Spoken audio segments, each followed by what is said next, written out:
नमस्कार साथीहरु, स्वागत छ तपाईहरुलाई हाम्रो च्यानल बीएलएलबी कोर्समा। र आज हामीहरुले के पढ्न गएको छौं भन्दाखेरि युनिट 3 अन्तर्गत क्लासिफिकेसन अफ द कन्स्टिट्युसनमा रिटन र अनरिटन कन्स्टिट्युसनको बारेमा पढ्न गएको छौं। त्यसभन्दा अगाडि क्लासिफिकेसन अफ द कन्स्टिट्युसनको बारेमा अलिकति बुझौं हैन। कन्स्टिट्युसन कसरी क्लासिफाइड हुन्छ भन्ने यो ग्राउन्ड्सहरु बुझौं। अन द बेसिस अफ फर्मेसनको आधारमा चाहिँ रिटन र अनरिटन भनेर हुन्छ। जस्तै यदि लेखिएको संविधान छ, संविधानै छ भने त्यसलाई रिटन भनिन्छ भने यदि संविधान नै छैन वा भनौं नो रिटन कन्स्टिट्युसन छ भने त्यसलाई अनरिटन कन्स्टिट्युसन भनिन्छ।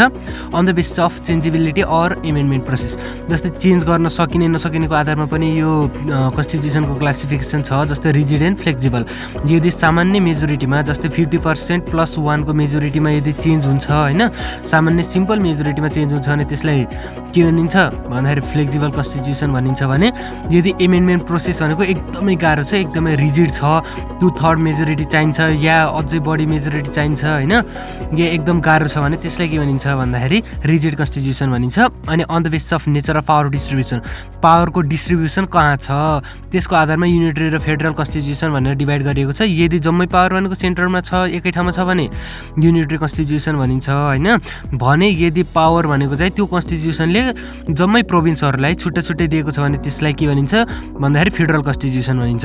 अनि on the basis of nature of head of state, head of state को हुने भन्ने आधारमा पनि मोनार्कियल र रिपब्लिकन कन्स्टिट्युसन भनेर छ। यदि किङ वा क्वीन वा कुनै लर्ड वा एउटा मात्र मान्छे हैन, एकजना भनेको हेड अफ स्टेट हुने हैन। अनि भनौं न अब जम्मै यदि लेजिस्लेटिभ एक्जिक्युटिभ जम्मै पावर भनेको चाहिँ यदि त्यो मान्छेलाई हुन्छ र हेरिडेटरीको बेसिसमा भनौं वा राजाको छोरा राजा नै हुने टाइपको बेसिसमा के यो वंशको बेसिसमा आएको छ भने त्यो मोनार्कियल कन्स्टिट्युसन हुन्छ हैन। भने यदि त्यो भनेको चाहिँ यदि जनताले इलेक्ट गरेका छन्, जनताले चुनेका छन् भने चाहिँ रिपब्लिकन कन्स्टिट्युसन भनिन्छ है त्यसलाई। अब on the basis of nature of executive भनौं, एक्जिक्युटिभ पावर कसको हातमा हुन्छ त्यसको आधारमा पार्लियामेन्ट्री र प्रेसिडेन्सियल कन्स्टिट्युसन भनेको छ। यदि प्रेसिडेन्टको हातमा एक्जिक्युटिभ पावर हुन्छ भने त्यो प्रेसिडेन्सियल कन्स्टिट्युसन हुन्छ भने, अनि प्रेसिडेन्ट भनेको छुट्टै इलेक्ट हुन्छ, प्रेसिडेन्टले नै यदि देश चलाउने हो भने चाहिँ त्यो भनेको प्रेसिडेन्सियल कन्स्टिट्युसन हुन्छ। भने यदि त्यो भनेको चाहिँ यदि जम्मै पावर भनेको प्राइम मिनिस्टरको हातमा हुन्छ र अनि प्राइम मिनिस्टर भनेको लेजिस्लेटिभतिर रेस्पोन्सिबल हुन्छ भने त्यसलाई चाहिँ पार्लियामेन्ट्री कन्स्टिट्युसन भनिन्छ।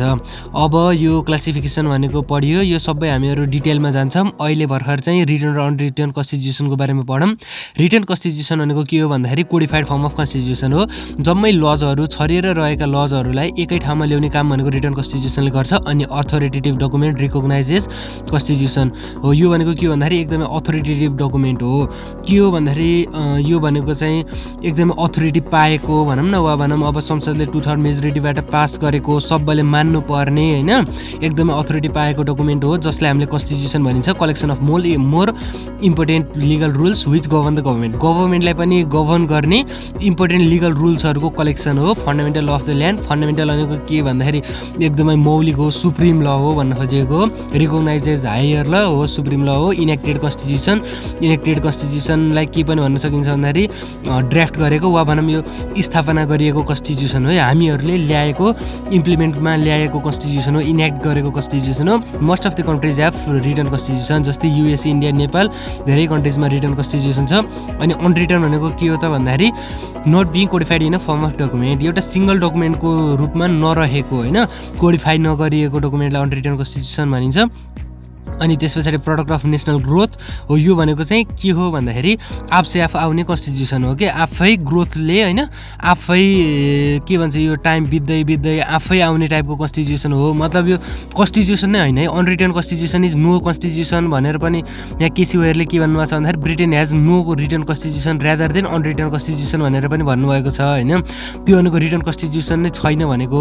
त्यसैले के हुन्छ भन्दाखेरि आफसे आफ जब त्यो डेभलपमेन्ट चलिरहेको छ, डेभलप भइरहेको छ कन्ट्री, अनि आफसे आफ के हुन्छ भन्दाखेरि त्यहाँ जुन छरिएका लजहरू हुन्छन् तिनीहरूले देशलाई गभर्न गर्न थालिन्छ। त्यसैलाई के भनिन्छ भन्दाखेरि अनरिटन कन्स्टिट्युसन भनिन्छ क्या। त्यो भनेको के भन्दाखेरि इभल्भ कन्स्टिट्युसन पनि हो। आफसे आफ के हुन्छ भन्दाखेरि आफै इभल्भ हुन्छ क्या, आफै बन्छ, कसैले बनाइराख्नु पर्दैन। कुनै 2/3 मेजोरिटी चाहिन्न, कुनै एउटा छुट्टै के एसेम्ब्ली भन्छ अरे, कुनै एउटा छुट्टै एसेम्ब्ली, सरी मलाई ठ्याक्क नाम याद आएन, कुनै एउटा छुट्टै एसेम्ब्ली बोलाउनु पर्दैन। त्यसलाई के भनिन्छ भन्दाखेरि अनरिटन कन्स्टिट्युसन भनिन्छ। भनिन्छ होइन। अनि त्यस पछाडि यो जनताले बोलाएर अनि कुन एसेम्ब्ली थियो तपाईँहरूले थाहा छ भने चाहिँ कमेन्ट गर्नु होला है, याद आएछ भने। अनि कम्बिनेसन अफ याद आयो मलाई, कन्स्टिट्युएन्ट एसेम्ब्ली है त्यो भनेको, कन्स्टिट्युएन्ट एसेम्ब्ली। अनि त्यस पछाडि यो कन्स्टिट्युएन्ट एसेम्ब्लीको आवश्यकता पर्दैन है यो अनरिटन कन्स्टिट्युसनमा, आफसे आफ इभल्भ हुन्छ। अनि combination of custom and convention, यो भनेको के भन्दाखेरि कस्टम र कन्भेन्सनहरूको आधारमा यो अनरिटन कन्स्टिट्युसनहरू हुन्छ। जस्तै अब प्रथाहरू होइन, कन्भेन्सनहरू के छ, ट्रिटिजहरू, त्यसको आधारमा अनरिटन कन्स्टिट्युसन डिफाइन हुन्छ। अनि भ्याग एन्ड इन्डिफिनाइट भनेको के हो भन्दाखेरि एकदमै ठुलो अनि बुझ्न गाह्रो तर बट डाइनामिक भनेको के हो भन्दाखेरि चेन्जिङ भइरहेको छ। हामीले पहिला के पनि पढ्यो इन्ट्रान्सको टाइममा, के पढ्यो भन्दाखेरि ल सुड बी चेन्जिङ, वा भनौँ ल इज डाइनामिक, वा भनौँ law should be dynamic as for the changing needs of society भन्छ नि हो। ल भनेको के हुनुपर्छ भन्दाखेरि सोसाइटीको निड्सहरू चेन्ज भए अनुसार भए लगत्तै ल पनि चेन्ज हुनुपर्छ, डाइनामिक हुनुपर्छ भनेर हामीले पढ्यो। र अनरिटन कन्स्टिट्युसन भनेको डाइनामिक हुन्छ, किन भन्दाखेरि सिम्पल मेजोरिटीबाट पास हुन्छ, त्यही भएर मन लागेको बखतमा हामीहरूले चेन्ज गर्न मिल्छ। अनि नट सुपिरियर टु अर्डिनरी ल हो, यो भनेको अर्डिनरी ल भन्दा सुपिरियर हुँदैन, किन भन्दाखेरि अनरिटन कन्स्टिट्युसन भन्नुको मतलब त्यहाँ कन्स्टिट्युसन नै छैन। अनि हरेक प्रकारका छरिएर रहेका लजहरूले गभर्न गर्ने हो होइन, भ्यारियस स्क्याटर्ड रुल्स टु गभर्न, छरिएका रुल्सहरूले गभर्न गर्ने हो। त्यही भएर त्यो ल भनेको पनि अर्डिनरी ल जस्तै हुन्छ, सुपिरियर हुँदैन। अनि केसी वेयरको यो हामीले डिफिनेसन अघि नै भन्यो, Britain has no written constitution rather than unwritten constitution. उहाँले के भन्नुहुन्छ भन्दाखेरि ब्रिटेनमा अनरिटन कन्स्टिट्युसन छ भन्नुभन्दा बरु रिटन कन्स्टिट्युसन छैन भनौँ न भनेर भन्नुहुन्छ। अब रिटन कन्स्टिट्युसनको एडभान्टेजहरू के हुन्, भनेर पढ्दाखेरि आर प्रिसाइज एन्ड डिफिनाइट हो, एकदमै प्रिसाइज फर्ममा लेखिएको हुन्छ, डिफिनाइट हुन्छ होइन, एकदम तोकिएको फिक्स हुन्छ। अनि त्यस पछाडि simple and clear to understand, एउटै डकुमेन्ट हुन्छ भने पछाडि एकदमै सिम्पल हुन्छ र अनि अन्डरस्ट्यान्डको लागि पनि क्लियर हुन्छ। एउटै डकुमेन्ट पढे पछाडि जम्मै कुराहरू हामीले थाहा पाइन्छ। Fundamental law of the land अघि नै भन्ने सबभन्दा ठुलो सुप्रिम ल हो, मौलिक अधिकारहरू यसमा समावेश भएका हुन्छन्। अनि ग्यारेन्टेड राइट्स अफ सिटिजनहरूको अधिकारहरू प्रोटेक्ट गर्छ, सेफगार्ड अफ द राइट्स हो। राइट्सहरू यदि हाम्रो भाइलेट भयो भने कहाँ गइन्छ भन्दाखेरि सुप्रिम कोर्टमा गइन्छ, के को बेसिसमा भन्दाखेरि कन्स्टिट्युसनको भाइलेसनको बेसिसमा। त्यसैले रिटन कन्स्टिट्युसनले के गर्छ भन्दाखेरि हाम्रो राइट्सहरूलाई ग्यारेन्टी गर्छ। अनि क्लियरली रिटन एबाउट गभर्मेन्टल र जुडिसियल पावर हो। अनरिटनमा के हुन्छ भन्दाखेरि यो एउटै फर्ममा हुँदैन, जुडिसियरीको लागि छुट्टै डकुमेन्ट चाहिन्छ, गभर्मेन्टको यो उहरूको एक्ट्सहरूको लागि छुट्टै एक्ट्सहरू चाहिन्छ भने रिटन कन्स्टिट्युसनमा के हुन्छ भन्दाखेरि गभर्मेन्टले कति पावर युज गर्ने अनि जुडिसियरीले कति पावर युज गर्ने, जुडिसियल रिभ्यूको प्रोभिजन हुने नहुने जम्मै कुराहरू भनेको एकदमै क्लियरली रिटन फर्ममा लेखिएको हुन्छ। यो भनेको के हो भन्दाखेरि अर्को एडभान्टेज हो रिटन कन्स्टिट्युसनको, मिन्स टु पोलिटिकल स्टेबिलिटी। अब यो स्टेबिलिटी, पोलिटिकल स्टेबिलिटीमा चाहिँ म धेरै डिपमा गइनँ, किन भन्दाखेरि यो जेमा पनि लेख्न मिल्छ है। रिटन कन्स्टिट्युसनको एडभान्टेजमा मिन्स टु पोलिटिकल स्टेबिलिटी लेख्न मिल्छ, अनि त्यस पछाडि उतापट्टि के भन्छ त्यो यो यसको डिसएडभान्टेजमा पनि फेरि मिन्स टु पोलिटिकल इन्स्टेबिलिटी भनेर लेख्न मिल्छ। यो भनेको अब अर्को उसमा पनि लेख्न मिल्छ, अनरिटन कन्स्टिट्युसनमा पनि मिन्स टु पोलिटिकल स्टेबिलिटी लेख्न मिल्छ, अनि डिसएडभान्टेजमा मिन्स टु पोलिटिकल इन्स्टेबिलिटी लेख्न मिल्छ। किन मिल्छ भन्दाखेरि यो पोलिटिकल स्टेबिलिटी भनेको म त के मान्छु भन्दाखेरि यो रिटन होस् या अनरिटन होस् होइन, स्टेबिलिटी भनेको यो गभर्मेन्ट जुन चलाउने हुन्छ नि यो अथोरिटीको हातमा हुन्छ क्या, तिनीहरूले अब स्टेबल राख्नु छ कि छैन, वा भनौँ जनताको हातमा हुन्छ। पोलिटिकल स्टेबिलिटी भनेको के भन्दाखेरि पोलिटिकल लिडरहरू फ्रिक्वेन्टली चेन्ज नहुने हो होइन। अब हामीहरूले यसो हेरौँ, हाम्रै कन्टेक्स्टमा हेरौँ भने अब सबै विश्वमा हाम्रो कन्टेक्स्ट दिएर त मिल्दैन, तर म एक दुईवटा इक्जाम्पल दिन्छु। जस्तै अब 2004 देखि अहिले आएर 6-7वटा कन्स्टिट्युसन बने, त्यो हजुरलाई थाहा छ होइन। सबै के थिए, रिटन कन्स्टिट्युसन नै थिए होइन। 4को इम्प्लिमेन्ट भएन त्योतिर नजाम। 7 देखि भनौँ न, 7 देखि यत्रा कन्स्टिट्युसन बने, तर के भयो भन्दाखेरि पोलिटिकल इन्स्टेबिलिटी भयो, फ्रिक्वेन्टली चेन्ज भएको भयो गऱ्यो। यति छिटो चेन्ज त कहाँ भयो होला र होइन, काहीँ पनि यति छिटो यो कन्स्टिट्युसन बनेको त काहीँ पनि भएको थिएन होला। अब रिटन कन्स्टिट्युसन हुँदै पनि पोलिटिकल इन्स्टेबिलिटी भयो भने पहिला के थियो भन्दाखेरि पहिला जस्तै पृथ्वीनारायण शाहको पालामा त्यति बेला के थियो भन्दाखेरि रिटन कन्स्टिट्युसन थिएन, कन्स्टिट्युसन नै थिएन त्यति बेला होइन। तर अब उहाँले अब दिव्य उपदेशहरूको आधारमा अब चलाउने भनेर होइन कसरी गभर्न गर्ने भनेर एउटा लिगल रुल्सहरू चाहिँ छोरालाई दिनुभएको थियो। अब त्योतिर नजाम, तर के भन्न खोजिएको भन्दाखेरि त्यति बेला जब कन्स्टिट्युसन नै थिएन त्यति बेला त पोलिटिकल इन्स्टेबिलिटी थियो। पहिला जब कन्स्टिट्युसन थिएन देशमा 50-59 वर्ष होइन 50-59 वर्षसम्ममा राज गर्ने राजाहरू पनि त थिए, त्यति बेला त पोलिटिकल स्टेबिलिटी थियो भने अब यो के लेख्न मिल्ने रहेछ। अब जस्तै अब किराँती पिरियडमा हेरौँ कत्रो 300-400 वर्ष कति वर्ष भनेको छ होइन। त्यस पछाडि अनि लिच्छवी पिरियडमा हेरौँ हो पोलिटिकल इन्स्टेबिलिटी पनि हुनसक्छ अनि स्टेबिलिटी पनि हुनसक्छ, इन्स्टेबिलिटी पनि हुनसक्छ। त्यसैले यो भनेको जेमा पनि मिल्छ कि। अब युएसएमा हेरौँ न, युएसएमा पनि के छ रिटर्न कन्स्टिट्युसन छ तर पनि त्यत्रो पोलिटिकल इन्स्टेबिलिटी छ होइन स्टेबिलिटी छ। त्यस पछाडि युकेमा अनरिटर्न छ र पनि यो स्टेबिलिटी छ। अब नेपालमा रिटर्न हुँदाहुँदै पनि इन्स्टेबिलिटी छ होइन, स्टेबलै भएन, गभर्मेन्ट चेन्ज भइरहेछन् भने यो भनेको चाहिँ म के भन्छु भन्दाखेरि गभर्मेन्ट चलाउनेको हातमा हुन्छ भनेर म भन्छु। र तपाईँहरूले जेमा पनि लेख्न मिल्छ, यो भनेको रिटर्नमा पनि लेख्न मिल्छ, अनरिटर्नमा पनि लेख्न मिल्छ। अनि गाइडेड टु पार्लियामेन्ट हो, यो भनेको के भन्दाखेरि गाइडेड बाई पार्लियामेन्ट होइन कि गाइडेड टु पार्लियामेन्ट। यो कन्स्टिट्युसन भनेको के हो भन्दाखेरि पार्लियामेन्टलाई गाइड गर्छ यसले। रिटर्न कन्स्टिट्युसनले पार्लियामेन्ट कसरी चलाउने भनेर गाइड गर्छ। जस्तै नेपालमा अब गाइड गर्छ भने तपाईँले यो रिटर्न र अनरिटर्न भन्दा बित्तिकै फ्याक्ट के बुझ्नुहोस् भन्दा रिटर्न भनेपछि नेपालको बेसमा भएर लेख्नुहोस्, अनि अनरिटर्न भन्दा बित्तिकै चाहिँ युकेको बेसमा भएर लेख्नुहोस् है, अनि सजिलो हुन्छ। युकेमा के छ भन्दाखेरि पार्लियामेन्टरी सुप्रिमेसी छ। अब पार्लियामेन्टले जति बेला मन लाग्यो चेन्ज गरिदिन सक्छ, त्यही भएर पार्लियामेन्टले कन्स्टिट्युसनलाई गाइड गर्छ, न कि गाइडेड टु पार्लियामेन्ट हुन्छ। अनि यो रिटर्नमा के हुन्छ भन्दाखेरि गाइडेड टु पार्लियामेन्ट हुन्छ। अनि constitution by people not by parliament. अघि हामीले के भन्ने अरे कन्स्टिट्युएन्ट एसेम्ब्लीबाट हाम्रो कन्स्टिट्युसन बनेको भनेर भन्ने होइन। हामीहरू पिपलले हो यो कन्स्टिट्युसन बनाउने, न कि पार्लियामेन्टले हो।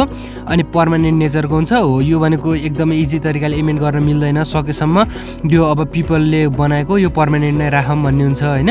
अनि त्यस पछाडि fix contents of legal rules, यो लिगल रुल्सहरूको पनि फिक्स्ड हुन्छ कन्टेन्टहरू, चेन्ज गरिन्न। Flexible to change in amend, flexible भन्दा पनि यसलाई रिजिड भन्दा अलिकति सजिलो हुन्थ्यो होला। अब रिटर्न कन्स्टिट्युसन जे भए पनि चेन्ज गर्न चाहिँ एकदमै गाह्रो हुन्छ भन्न खोजेको हो होइन। अनरिटर्नको तुलनामा एकदम गाह्रो हुन्छ चेन्ज गर्न, सजिलै चेन्ज हुँदैन। अब डिसएडभान्टेजतिर जाऊँ, रिजिड टु चेन्ज हो। हामीले अहिले के पढेको छ भन्दाखेरि यो एडभान्टेज पढेको छ, अनि एडभान्टेजमा चाहिँ रिजिड भने पनि यो एडभान्टेजै हुन्छ है। त्यस पछाडि अनि डिसएडभान्टेजमा चाहिँ रिजिड टु चेन्ज, यसैलाई फेरि डिसएडभान्टेज पनि लेख्न मिल्छ। किन भन्दाखेरि अब रिजिड टु चेन्ज किन हो डिसएडभान्टेज भन्दाखेरि सोसाइटी भनेको डाइनामिक हुन्छ, may fail to cope with the changing changing situation. Society त डाइनामिक हुन्छ, हामीले पहिले पढ्यो। त्यस पछाडि अनि यसको सिचुएसनहरू भनेको पनि चेन्जिङ हुन्छ।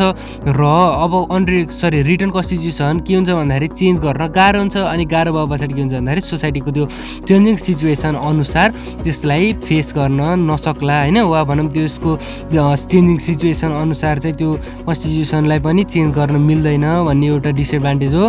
Court can be more active than necessary, अनि कोर्ट भनेको चाहिँ नेसेसरी भन्दा अलि बढी नै एक्टिभ हुनसक्छ होइन, किन भन्दाखेरि यसलाई अलि बढी नै पावर दिन्छ भन्ने हो।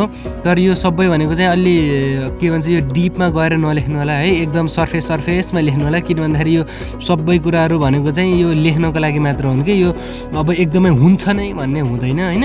तर पनि अब डिसएडभान्टेजमा चाहिँ अलिकति हुनसक्छ भन्ने तरिकाले लेख्नु होला।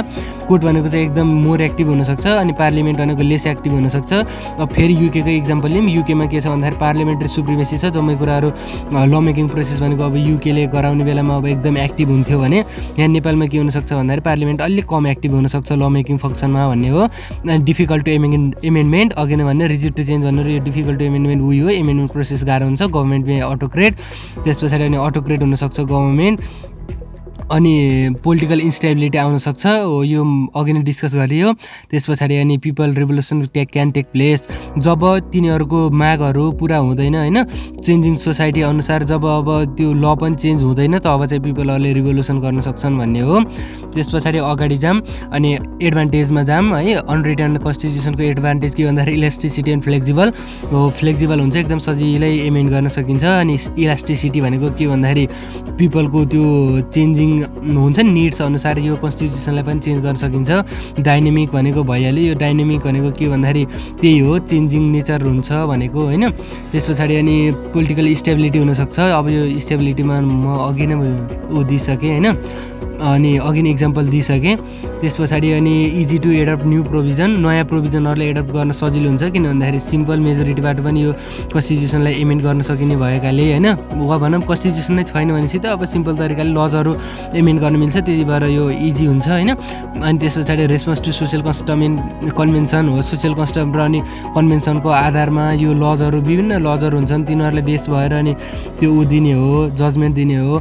अनि respect to parliament and its law making function, अब युकेमा पार्लिमेन्ट्री सुप्रिमेसी हुन्छ भनियो होइन। त्यही भएर अनि यसैले सबै कुराहरू गभर्न गर्ने हुनाले अब पार्लिमेन्टलाई रेस्पेक्ट गरिन्छ र अनि यसको ल मेकिङ फङ्सनलाई पनि रेस्पेक्ट गरिन्छ। अब डिसएडभान्टेजमा के गरौँ भन्दाखेरि डिफिकल्ट टु अन्डरस्ट्यान्ड कन्स्टिट्युसन। अनि सरी यो भिडियो अलि लामो होला जस्तो गयो है, त्यसैले अलि क्लियरली बुझ्ने कोसिस गर्नु होला। म अलिकति छिटो भन्छु। अब डिसएडभान्टेज अफ अनरिटन कन्स्टिट्युसनमा के छ भन्दाखेरि difficult to understand constitution due to scattered rules of constitution. Constitution भनेको के हुन्छ भन्दाखेरि एउटै सिङ्गल डकुमेन्ट हुँदैन होइन। अनि सिङ्गल डकुमेन्ट नभए पछाडि के हुन्छ भन्दाखेरि छरिएर रहेका हुनाले कन्स्टिट्युसनलाई अब के गर्न भन्दाखेरि अन्डरस्ट्यान्ड गर्नको लागि पनि एकदमै डिफिकल्ट हुन्छ। हाम्रो रिटर्नमा के हुन्छ भन्दाखेरि एउटा बुक पढे हुन्थ्यो भने यहाँ चाहिँ धेरै स्क्याटर्ड रुल्स हुनाले चाहिँ डिफ्रेन्ट एक्ट्सहरू रुल्सहरू पढ्नुपर्छ होइन। त्यही भएर अन्डरस्ट्यान्डको लागि डिफिकल्ट हुन्छ। Can be misused of its flexibility nature. यसको फ्लेक्सिबिलिटी भनेको के हो भन्दाखेरि एकदमै सजिलै यो एमेन्ड हुने हुनाले यसलाई चाहिँ के गर्न सकिन्छ भन्दाखेरि मिसयुज गर्न सकिन्छ होइन। जस्तै अब पार्लिमेन्ट्री सुप्रिमेसी हुन्छ, मानव अब कुनै बहुमत पाएका पार्टीहरू आए होइन, अनि त्यस पछाडि तिनीहरूले आफ्नो बेसिसमा कुनै एउटा फैसला सुनाउन सक्छन्। अनि सबैले ल हुन्छ भनेर अनि भन्यो भने चाहिँ अब 50% प्लस 1 त हो नि होइन फ्लेक्सिबल हुने भनेको। अब मानव 50% नै एउटा पार्टीको मान्छेहरू छन् भने त तिनीहरूले आफ्नो हितमा केही लजहरू भन्लान् होइन, अनि सजिलै पास हुनसक्छ। त्यही भएर मिसयुज हुनसक्छ। Not acceptable in federal system. हामीले पहिला के भन्ने भन्दाखेरि फेडरल सिस्टमको लागि रिटर्न कन्स्टिट्युसनको आवश्यकता हुन्छ, त्यही भएर अनरिटन कन्स्टिट्युसन अब फेडरलमा जान सक्दैन भनेको हो। अनि no guarantee of people's right, पिपल्सको राइटहरूको ग्यारेन्टी हुन्न किन भन्दाखेरि अब जब त्यो कन्स्टिट्युसन नै हुँदैन, जब कुनै सुप्रिम ल नै हुँदैन होइन, सुप्रिम ल हुँदैन भने पछाडि के हुन्छ भन्दाखेरि त्यहाँ फन्डामेन्टल राइट्सहरू पनि नहुन सक्छन्, अनि ग्यारेन्टीहरू नहुन सक्छ, सुप्रिम कोर्टले इन्फोर्स गर्न नभ्याउन सक्छ होइन। त्यसपछि probability of misuse of authority त्यही भनियो, अब मिसयुज हुनसक्छ। त्यस पछाडि अब डिफ्रेन्समा जाऊँ। डिफ्रेन्समा रिटर्न र अनरिटर्नको डिफ्रेन्समा जाऊँ। रिटर्नमा धेरै रिटर्न एलिमेन्ट हुन्छ, अनरिटर्न एलिमेन्ट कम हुन्छ। अनरिटर्नमा चाहिँ धेरै अनरिटर्न एलिमेन्ट हुन्छ र कम रिटर्न एलिमेन्ट हुन्छ। अनि रिटर्न कन्स्टिट्युसन भनेको it is product of deliberate human action. Human एक्सनको एउटा डेलिभरेट मतलब के भन्दाखेरि ह्युमन एक्सनको एउटा प्रोडक्ट हो क्या, हामीहरूले नै चाहेर बनाएका हुन्छौँ भने। अनरिटर्न कन्स्टिट्युसन भनेको रिजल्ट अफ ग्रोथ हो, आफसे आफ आउँछ। अनि drafted by certain process. Written कन्स्टिट्युसनको सर्टेन प्रोसेसबाट ड्राफ्टेड हुन्छ भने चाहिँ के हुन्छ भन्दाखेरि यो भनेको जस्तै सर्टेन प्रोसेस भन्नाले अब तपाईँहरूले यहाँ गाउँ गाउँमा भन्न आएको है, कन्स्टिट्युएन्ट एसेम्ब्ली बनाउँदैछौँ भनेर गाउँ गाउँमा त्यो गर्न उठाउन आएको त्यो सबै याद होला होइन। 601 जना सदस्यहरू भएको सबै याद होला। सर्टेन प्रोसेसबाट ड्राफ्टेड हुन्छ भने चाहिँ अनरिटर्न कन्स्टिट्युसन भनेको कन्स्टिट्युसन नै छैन भने चाहिँ अब त्यही कस्टम कन्भेन्सनलाई बेस मान्ने हो होइन। त्यस पछाडि अनि इन्फोर्स डेट हुन्छ रिटर्न कन्स्टिट्युसनको। ल यो दिन हाम्रो कहिले भएको इन्फोर्स, ल तपाईँहरूले यो एउटा क्वेसन हो होइन, कहिले हो हाम्रो अब इन्फोर्स डेट भन्नुहोस्। अस्ति तेरि मैले त क्वेसन सोधेको आफै पो एन्सर भन्न आएछु। अब यहाँ के हुन्छ भन्दाखेरि अब डेट अफ इन्फोर्स हुन्छ। ल भन्नुहोस् है हाम्रो अब कहिले हो यो इन्फोर्स डेट, हाम्रो कन्स्टिट्युसन अफ नेपाल कहिले इन्फोर्स भएको तपाईँहरूले भन्नुहोस् होइन। भने अब नो डेट, किन भन्दाखेरि अब कन्स्टिट्युसन नै छैन भने त अब इन्फोर्सको डेट कसरी हुने। मे रिजिड अर फ्लेक्सिबल, त्यस पछाडि रिजिड पनि हुनसक्छ फ्लेक्सिबल नि हुनसक्छ। भने यो भनेको के हो भन्दाखेरि अनरिटर्न भनेको सधैँ फ्लेक्सिबल हुन्छ होइन। त्यस पछाडि यो रिटर्न कन्स्टिट्युसन भनेको मेजर रिजिड अर फ्लेक्सिबल भन्न खोजेको के हो भन्दाखेरि त्यसलाई चाहिँ एकदमै गाह्रो पनि बनाउन सकिन्छ होइन, एमेन्डमेन्ट प्रोसेस, अनि सजिलो पनि बनाउन सकिन्छ भने चाहिँ अनरिटर्न भनेको सधैँ सजिलै हुन्छ। अनि क्लियर प्रिसाइज एन्ड डिफिनाइट हो, एकदमै प्रिसाइज फर्ममा हुन्छ अनि डिफिनाइट हुन्छ तोकिएको हुन्छ भने चाहिँ भ्याग एन्ड इन्डिफिनाइट हुन्छ। यो भनेको चाहिँ अब के हो त्यो एउटै छुट्टै फर्म हुँदैन, एउटा छुट्टै कन्स्टिट्युसन हुँदैन, त्यही भएर एकदम इन्डिफिनाइट हुन्छ। अनि लेस डाइनामिक हुन्छ भने त्यो चाहिँ मोर डाइनामिक हुन्छ। यो भनेको चेन्जिङ निड्सहरूलाई फेस गर्न नसक्ला रिटर्नले होइन, अनि त्यसपछि सजिलै चेन्ज नहोला भने। अर्को भनेको के हुन्छ अनरिटर्न भनेको भन्दाखेरि मोर डाइनामिक हुन्छ, एकदमै चेन्ज भइरहेको छ। त्यस पछाडि सकियो, यति नै रहेछ। अब आशा छ तपाईँहरूलाई भिडियो मन पर्यो, अनि यदि भिडियो मन पर्यो भने चाहिँ अब लाइक सब्सक्राइब गर्नु होला। अलिकति भिडियो लामो भयो होला, तर पनि तपाईँहरूले धेरै कुराहरू बुझ्नुभयो होला भन्ने आशा गर्दछु। केही सुझाव सल्लाह छ भने तल कमेन्ट गर्नु होला। भोलि हामीहरूले युनिट 3.2 अन्तर्गत रिजिड र फ्लेक्सिबल कन्स्टिट्युसनको बारेमा पढ्छौँ। रिजिड भनेको के हो र अनि फ्लेक्सिबल भनेको के हो, अलिकति बेसिक कुरा त बुझ्नुभयो होला होइन। रिजिड भनेको चाहिँ एमेन्डमेन्ट प्रोसेस गाह्रो हुन्छ, अनि फ्लेक्सिबल भनेको सजिलै हुन्छ भनेर अनि त्यो बुझ्नुभयो होला। भोलि यसलाई अलि ब्रिफमा डिस्कस गर्नेवाला छौँ। म अब कन्क्लुजनतर्फ लाग्छु है। कन्क्लुजन त दिनु पऱ्यो नि। अनि अब क्लासिफिकेसन अफ कन्स्टिट्युसन भित्र चाहिँ रिटन र अनरिटन कन्स्टिट्युसन हो। रिटन भनेको कोडिफाइड फर्म अफ कन्स्टिट्युसन हो, यो भनेको लेखिएको होइन, त्यो गरिएको कन्स्टिट्युसन हो, अथोरिटी पाएको हुन्छ। त्यस पछाडि अनि लिगल रुल्सहरूको एउटा कलेक्सन हो, सुप्रिम ल हो पनि भन्न सकिन्छ, फन्डामेन्टल ल हो, अनि इनेक्ट गरेको हुन्छ। अनि युएस, इन्डिया, नेपालमा छ भने। अनरिटन भनेको के हो भन्दाखेरि केसी वेयरले Britain has no written constitution rather than unwritten constitution भनेर भन्नुभएको छ। यो एउटा सिङ्गल डकुमेन्ट हुँदैन, आफै इभल्भ भएको कन्स्टिट्युसन हो। कस्टम र कन्भेन्सनहरूको चाहिँ यो कम्बिनेसन हो, अनि डाइनामिक हुन्छ। त्यस पछाडि अनि अर्डिनरी ल जस्तै हो, त्यही भएर अर्डिनरी लभन्दा सुपिरियर हुँदैन। अनि छरिएका रुल्सहरू हुन्छन् गभर्न गर्नको लागि, स्क्याटर्ड रुल्सहरू हुन्छन् भनेर पढ्यो। अनि रिटन कन्स्टिट्युसनको एडभान्टेज के भन्दाखेरि एकदमै प्रिसाइज र डिफिनाइट हुन्छ, सिम्पल क्लियर हुन्छ बुझ्नको लागि। फन्डामेन्टल ल हो, सिटिजनको राइट्सहरू ग्यारेन्टी गरेको हुन्छ। अनि गभर्मेन्ट र जुडिसियलले कति युज गर्ने भनेर पावरहरूको बारेमा लेखेको हुन्छ होइन। अनि पोलिटिकल स्टेबिलिटीको कुरा गऱ्यो, पोलिटिकल स्टेबिलिटी जहाँ पनि लेख्नु मिल्छ भन्ने हो। अनि पार्लिमेन्टलाई यसले गाइड गर्छ, कन्स्टिट्युसन पिपलले बनाएका हुन्छन्। त्यस पछाडि पर्मानेन्ट नेचरको हुन्छ र अनि यो चेन्ज गर्न चाहिँ फ्लेक्सिबल नि हुनसक्छ, अनि रिजिड पनि हुनसक्छ भनेर पढियो भने। अनि फ्लेक्सिबल भनेर चाहिँ एडभान्टेजमा लेखिदिनु होला, डिसएडभान्टेजमा रिजिड भनेर लेखिदिनु होला है। अनि डिसएडभान्टेजमा के भन्दाखेरि रिजिड हुन्छ, किन भन्दाखेरि सोसाइटी भनेको चेन्जिङ नेचरको हुन्छ, त्यसले चेन्जिङ नेचर अनुसार यसले रिटन कन्स्टिट्युसनले चेन्ज गर्न गाह्रो हुने भए पछाडि अब चेन्जिङ नेचरलाई कि सोसाइटीको निड्स चेन्जिङ हुन्छ, त्यसलाई फेस गर्न सक्दैन होला भन्ने हो। अनि कोर्ट भनेको अलिक बढी एक्टिभ हुनसक्छ र पार्लिमेन्ट लेस एक्टिभ हुनसक्छ। एमेन्डमेन्ट प्रोसेस भनेको गाह्रो हुन्छ, अनि पोलिटिकल इन्स्टेबिलिटी हुनसक्छ। पिपलले अब हाम्रो निड्सहरूलाई यसले फेस गरेन कन्स्टिट्युसनले भनेर रिभोल्युसन गर्न सक्छन्। अनि एडभान्टेज भनेको चाहिँ अनरिटन कन्स्टिट्युसनमा जाम। अनरिटन भनेको के भन्दाखेरि कन्स्टिट्युसनै छैन, नलेखेको हो। अनि इलास्टिसिटी र फ्लेक्सिबल हुन्छ, सजिलो एमेन्ड हुन्छ, अनि डाइनामिक हुन्छ। त्यस पछाडि पोलिटिकल स्टेबिलिटी हुनसक्छ, अनि नयाँ प्रोभिजनहरू एडप्ट गर्न सक्छ। त्यस पछाडि सोसियल कस्टम र कन्भेन्सनमा बेस्ड हुन्छ। अनि पार्लिमेन्ट र पार्लिमेन्टको ल मेकिङ फङ्सनलाई यसले के गर्छ, रेस्पेक्ट गर्छ। अब डिसएडभान्टेजमा चाहिँ बुझ्न गाह्रो हुन्छ, मिसयुज गर्न सक्छन्। अनि फेडरल सिस्टममा अब यो एक्सेप्टेबल हुँदैन, फेडरल सिस्टममा जानु छ भने रिटर्न नेसेसरी हुन्छ। अनि पिपलको राइट्सहरूलाई ग्यारेन्टी नगरिएको हुनसक्छ र अथोरिटीको मिसयुज हुनसक्छ। अनि दुईवटा बिच फरक भन्ने हो। रिटन कन्स्टिट्युसनमा रिटन एलिमेन्ट हुन्छ, अनरिटनमा अनरिटन एलिमेन्ट हुन्छ। रिटन कन्स्टिट्युसन भनेको चाहिँ हामीहरूले बनाउने हो भने चाहिँ आफसे आफ बन्छ अनरिटन कन्स्टिट्युसन। केही सर्ट एन्ड प्रोसेस हुन्छ रिटर्नको लागि भने चाहिँ अब अनरिटनको लागि हुँदैन। इन्फर्स्ट डेट हुन्छ भने अनरिटनमा हुँदैन। हाम्रो भनेको रिजिड नि हुनसक्छ, फ्लेक्सिबल नि हुनसक्छ, अनि अनरिटन भनेको सधैँ फ्लेक्सिबल हुन्छ, किन भन्दाखेरि 50% + 1 सधैँ पास हुन्छ होइन। रिजिड बनाएर त अनरिटनको अर्थै हुन्न, किन भन्दाखेरि कन्स्टिट्युसनै छैन भने अब रिजिड बनाउने त्यो हुँदै हुन्न। त्यस पछाडि हाम्रो भनेको एकदम क्लियर, प्रिसाइज र डिफिनाइट हुन्छ भने चाहिँ भ्याग र इन्डिफिनाइट हुन्छ, बुझ्नै गाह्रो हुन्छ। हाम्रो भनेको डाइनामिक हुँदैन, चेन्ज भइराख्ने हुँदैन, फ्रिक्वेन्टली चेन्जिङ हुँदैन भने त्यो के हुन्छ भन्दाखेरि अनरिटन भनेको फ्रिक्वेन्टली चेन्जिङ हुन्छ। र यति नै थियो कन्क्लुजन। यदि तपाईँहरूलाई भिडियो मन पऱ्यो भने चाहिँ लाइक र सब्सक्राइब गर्नु होला। यदि अरू भिडियो पनि हेर्नु छ भने प्लेलिस्टमा जानु होला, त्यहाँ छुट्टै विषयको छुट्टै भिडियोहरू छन्। त्यस पछाडि यदि केही अझै पनि डाउट छ भने चाहिँ तल कमेन्ट गर्नु होला। भोलि अर्को भिडियोमा भेटौँला। तबसम्म पढ्दै राख्नुहोस्, कन्स्टिट्युसन हेर्दै राख्नुहोस्। धन्यवाद।